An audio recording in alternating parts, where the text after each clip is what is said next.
Assalamualaikum warahmatullahi taala wabarakatuh dan selamat sejahtera. Saya Amir Zaki bin Hamzah bersama penyelia saya iaitu Encik Cik Abdul Cik Ya.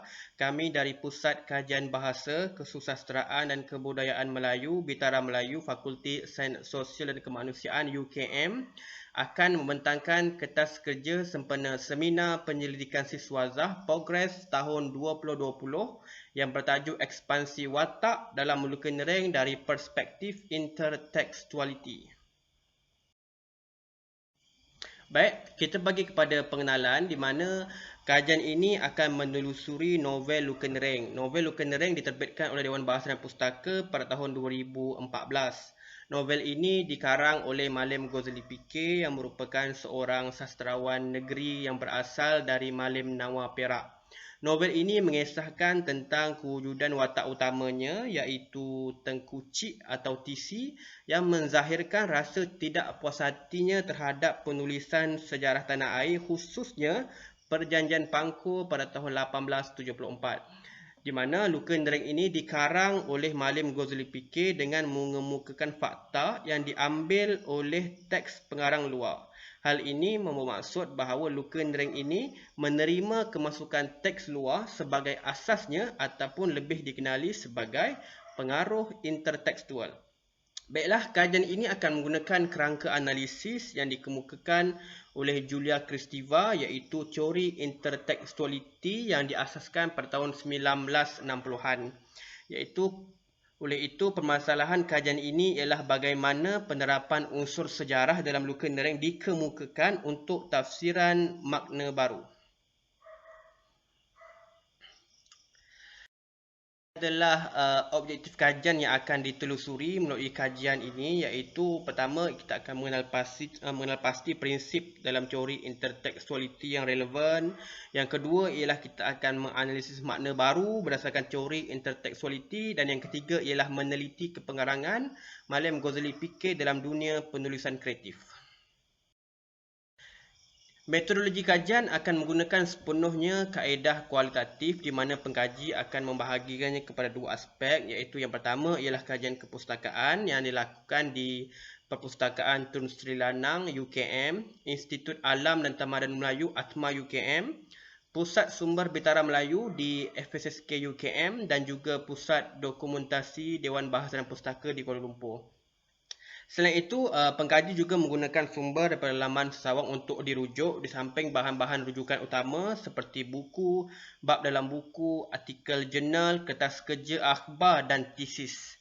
Dan kajian yang kedua ialah kajian lapangan yang dilakukan oleh pengkaji bersama penulis novel luka nering sendiri iaitu Malim Ghazali Fikir sebanyak 2 kali iaitu pada 23 Oktober dan 18 Disember tahun 2019. Dapatan kajian pengkaji akan memaparkan salah satu prinsip sahaja dalam teori intertekstualiti di mana prinsip ekspansi ini merupakan salah satu daripada 10 prinsip yang terkandung dalam teori intertekstualiti. Hal ini bermaksud bahawa pengkaji hanya mengambil sedikit petikan sahaja daripada tesis yang penuh untuk diterangkan dalam kajian seminar ini. Baiklah, kita akan menelusuri ekspansi dan pemaknaan yang cuba dipaparkan oleh Malim Ghazali Fikir. Ekspansi ialah perluasan terhadap sesuatu teks iaitu melibatkan pengembangan yang dilakukan oleh pengarang seperti menambahbanyakkan watak dan latar peristiwa. Dalam novel Luka Nering, pengarang memaparkan watak yang begitu banyak bukan yang melibatkan Perjanjian Pangkur seperti watak TC, watak Osborne, watak Ku Robert, Ku Intan, Sharifah Atikah dan juga beberapa watak yang ditemuinya di Hospital Sakit Mental Tanjung Rambutan. Iaitu watak yang mengalami pengembangan ditekankan ialah watak TC dan Osborne, di mana pengarang bertindak menterjemahkan watak raja iaitu Raja Muda Abdullah kepada watak TC untuk pembikinan makna baru sebagai hypertext dalam Luka Nering. Untuk makluman semua, dalam teori intertekstualiti ada istilah hypertext iaitu teks asal dan juga istilah hypertext yang merujuk kepada teks terkini. Oleh itu, pembikinan makna baru dalam kajian ini ditemui apabila berlaku kekosongan jawatan raja di hilir.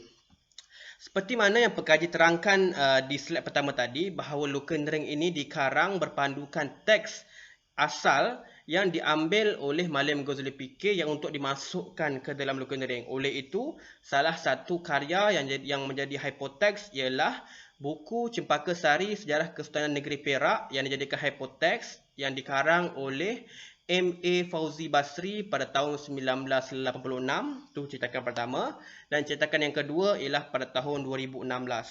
Di mana kita boleh lihat secara nyata bahawa pengarang M.A. Fauzi Basri menyatakan bahawa ini adalah fakta sejarah melibatkan hierarki warisan takhta dalam sistem raja di negeri Perak. Kita dapat lihat Sultan dijawat oleh Sultan Ali. Raja muda ialah Raja Abdullah, Raja Bendahara, Raja Ismail, Raja Dihilih ialah Raja Yusof yang diikuti oleh Raja Kecil Besar, Raja Kecil Muda, Raja Kecil Tengah dan Raja Kecil Bungsu ataupun dipanggil sebagai anak Raja Bergelar. Baiklah, dalam novel Lukendring, pengarang telah memindahkan ataupun mengembangkan watak yang berdasarkan hierarki warisan takhta tersebut untuk dipindahkan ke hypertext. Kita boleh lihat bahawa Sultan diketuai oleh Tunku Imran, Raja Muda, Raja Bendahara, Raja Dihilih tidak dinyatakan nama, akan tetapi hierarki itu tetap dikemukakan. Baik, yang menjadi titik pentingnya ialah Raja Kecil Besar ialah Tengku Cik atau TC yang diikuti Raja Kecil Muda itu Kurobat yang diikuti seterusnya Raja Kecil Tengah, Raja Kecil Bungsu. Baik, berdasarkan petikan ini, kita dapat lihat bahawa pengarang telah mengambil situasi melangkau giliran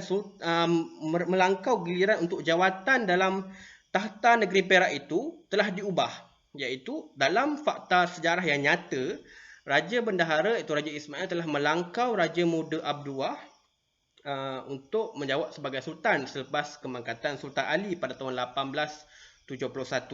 Dan seterusnya dalam Lukendring, Kurobat telah melangkau giliran Tengku Cik untuk menjadi jawatan Raja Dihilih. Meskipun kedua-dua perbandingan ini tidak memaparkan jawatan yang sama, tetapi pengarang telah mengambil isu melangkau giliran itu untuk dibikin sebagai pemaknaan baru.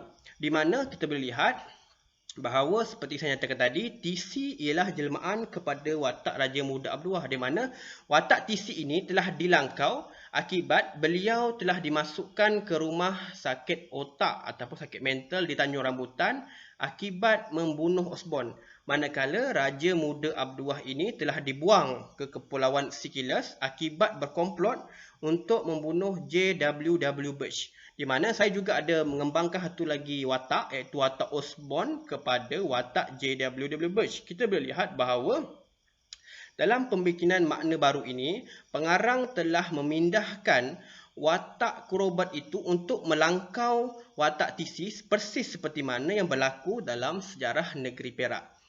Berbalik kepada watak Osborne yang saya katakan jelmaan kepada watak J.W.W. Birch, di mana kita sedia maklum bahawa J.W.W. Birch yang merupakan residen pertama British telah mati akibat dibunuh oleh pahlawan-pahlawan Melayu. Manakala Osborne pula mati juga, tapi bukan dibunuh oleh TC tetapi terbunuh oleh diri beliau sendiri.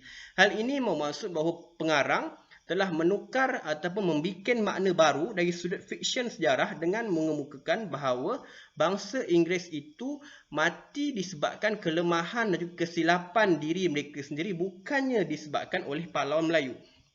Baik.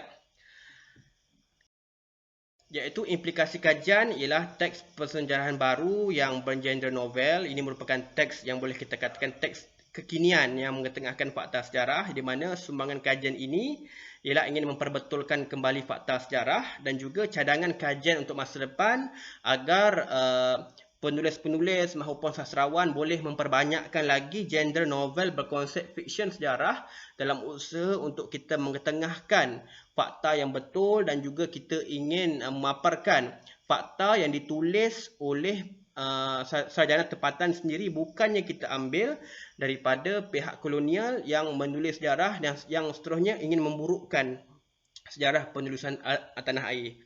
Oleh itu, sekian terima kasih dan maaf atas segala kesalahan dan tutur kata dan kehilafan dalam pembintangan saya iaitu ingin saya tekankan sekali lagi bahawa ekspansi watak dalam Luka Nering itu diambil ataupun ingin diterjemahkan pada watak TC ke watak Raja Muda Abdullah dalam konsep fiksyen sejarah.